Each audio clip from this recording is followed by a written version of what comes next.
तर आजच्या सेशन मधला क्वेश्चन नंबर 7 सिंपल सा मॅट्रिक्सचा क्वेश्चन आहे.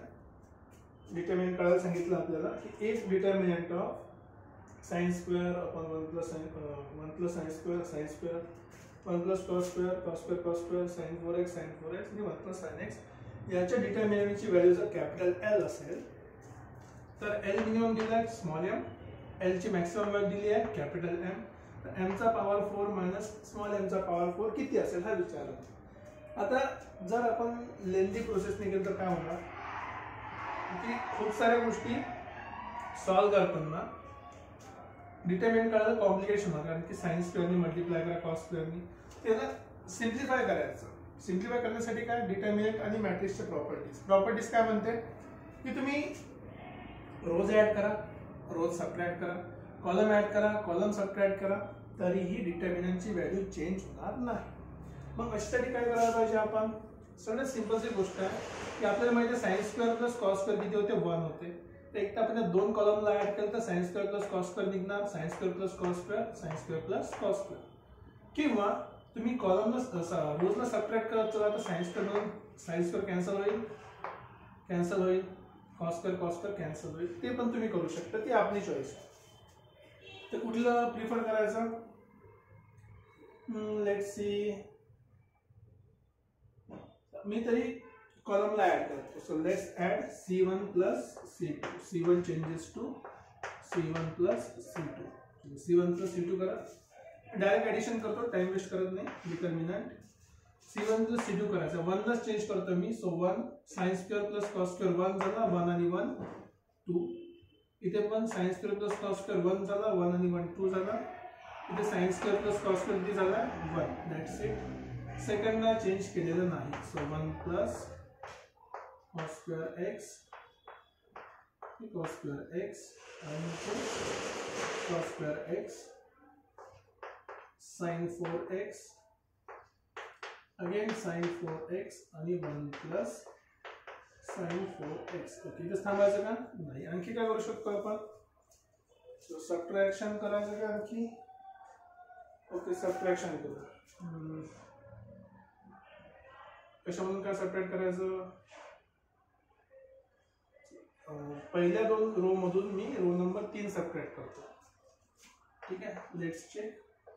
R1 changes to R1 minus R3 आणि R2 पण changes to R2 minus R3. बघू काय होतं. ठीक आहे, चला सबट्रॅक्शन करा, जास्त मोठं काम नाही आहे. 2 minus 1 1 plus cos square minus cos square, ते cos स्क्वेअर कॅन्सल, फक्त करायला तिथे 1 राहिलं. sin 4x minus sin 4x गेला, इथे करायला -1. सबट्रॅक्शन केला तर खालचा नंबर आहे. परत यातून पण 3 करायचा आहे. 2 मायनस 1 झाला. ठीक आहे, cos square minus cos square ते गेला 0 राहिला. sin 4 कॅन्सल झाला, इथे झाला परत -1 आणि तिसरं तसंच राहिलं. सो 1 cos स्क्वेअर x आणि 1 प्लस sin 4x. बघा सिम्प्लिफाय झालं खूप. आता आपल्याला करायचं डिटर्मिनंट कुठल्या मेथडने काढायचं आहे आपली चॉईस आहे, म्हणजे कुठल्या रो मधून कुठल्या कॉलम मधून युअर चॉईस. तर बघा इथे 0 आहे किंवा इथून स्टार्ट करा, नो प्रॉब्लेम, इथून स्टार्ट करा. It is simple. This equals to मी पहिल्या रो सोबत एक्सपांड करतो कारण की सगळ्याची प्रॅक्टिस आहे. So determinant L is equals to 1 into multiply करा 0 into something 0 minus minus plus cos square x.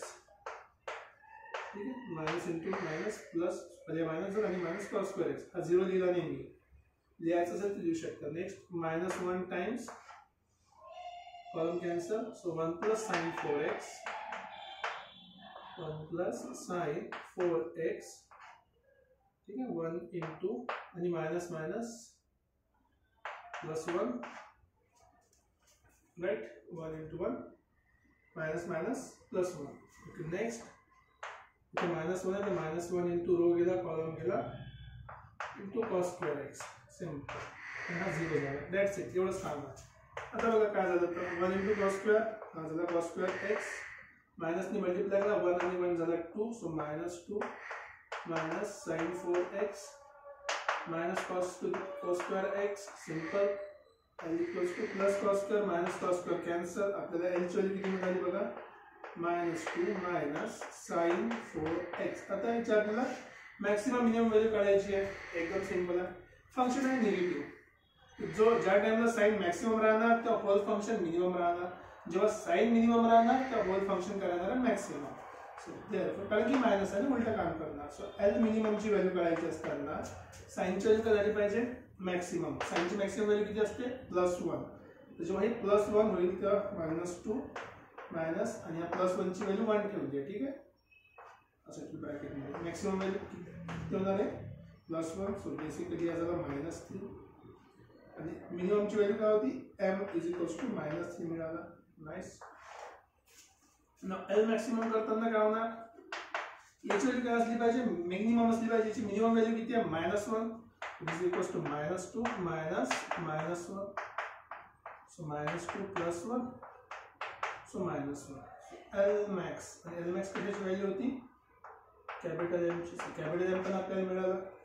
Small M आहे -3 कॅपिटल एम आहे -1. चलो व्हॅल्यू पुट करता आता. So modulus of capital M चा पॉवर 4 कॅपिटल एम किती आहे सो -1 याचा पॉवर 4 मायनस -3 याचा पॉवर 4 = 2. -1 चा पॉवर 4 1 झाला मायनस -3 चा पॉवर 4 हा झाला 81. 1 - 81 हा झाला -80 आणि ऑब्वियस आहे मॉड्युलस असल्यामुळे आन्सर काय राहणार आहे positive. So answer is 80. So correct answer is 80. Simple सा क्वेश्चन आहे जास्त कॉम्प्लिकेटेड नाही आहे. फक्त डिटर्मिनंट काढताना तुम्हाला मॅट्रिक्सची आणि डिटर्मिनंटची प्रॉपर्टी यूज करता आली पाहिजे की तुमचं डिटर्मिनंट काय झाले पाहिजे इझी झाले पाहिजे.